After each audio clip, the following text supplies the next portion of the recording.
recording. And one I thought you might tell us about a story on Peg Leg. Well, my first job when I got out of college in 1948 was assistant agricultural county agent in Seminole, Oklahoma. The county seat is at Wewoka, and so we lived at Wewoka.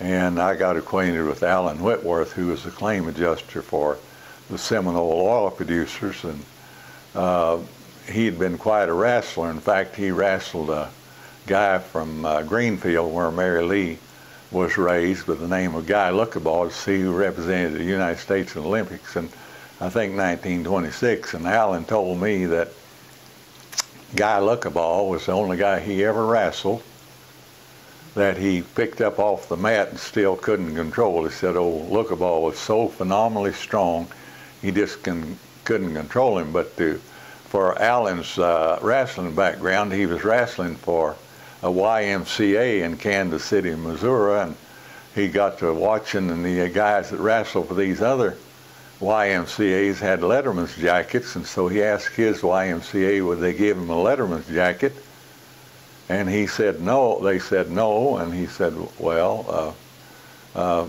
he decided what he'd do would go wrestle for one of the other YMCAs and get him a Letterman's jacket. So when his YMCA was supposed to wrestle this other YMCA, he went and wrestled for the other YMCA, and he wrestled 6 matches, which he had to win 6 matches to get a Letterman's jacket.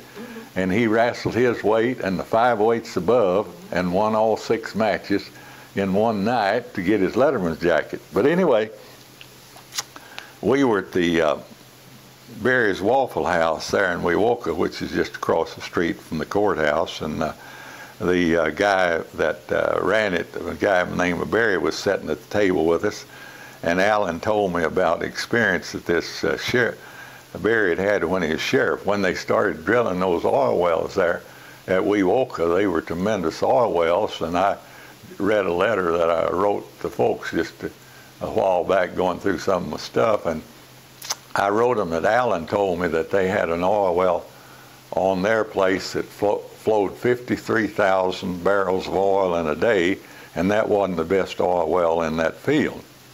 But anyhow, they let the salt water out and ruined a lot of that land there in Seminole County, and it never, humans won't be around long enough for that land to heal over, I don't think. But anyhow, the oil boom attracted a lot of derelicts and dope heads and stuff, and so there was a peg-legged guy came to town, and he hung around the sheriff's office and the jail, and they'd start talking about some outlaw that did so-and-so, and how they captured him, and old Peg wasn't impressed. He said, well, I helped capture so-and-so, and he killed the sheriff at Butte, Montana, and he had all kinds of stories, so they decided it's time to initiate Peg.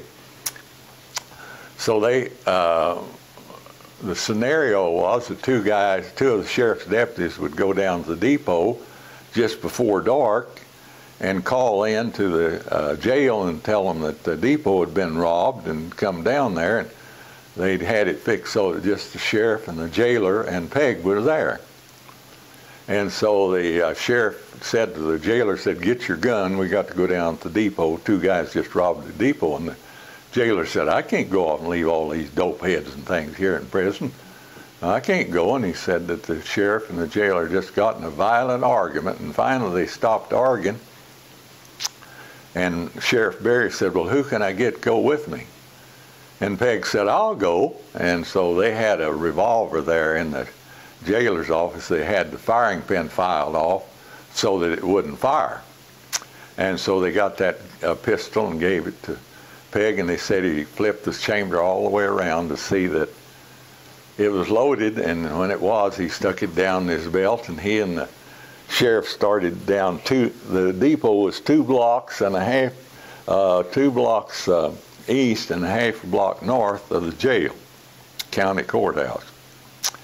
And so the sheriff said that he could just hear that peg leg clump, clump, clump. So they went down a block, and then they went over half a block and started down the alley. And when they got about halfway down the alley, well, these two sheriff's deputies ran out of the depot, and the sheriff hollered, "Halt, you're under arrest." And instead of halting, these two sheriff's deputies pulled their guns and fired a couple of shots in the air and ran into a tin building there by the depot. And the sheriff fell down and said, "Don't leave me, Peg, they have got me." And he said, quicker than you could bat your eye, old Peg was down beside him on that good leg and threw that peg leg over him, jerked that gun out of his belt, and he just clicked it all the way around. He said, "Damn a gun that won't shoot." And they said he just ripped the buttons off his shirt when he jerked his shirt open and got his gun out of his shoulder holster. And said it sounded just like hail hitting that tin building when he started shooting. And so the sheriff's deputy started hollering, and the sheriff said, "Don't shoot, Peg, don't shoot." Said, "It's a joke, it's a joke." And he said, the sheriff who was sitting there said, "If you ever get your ass kicked by a man, be sure it's not by a peg-legged man." He said, "Old Peg kicked me all over the street," and said he challenged us all three to a duel. He said when they needed somebody on the law enforcement deal there at Wewoka, next time that they put old Peg on the force.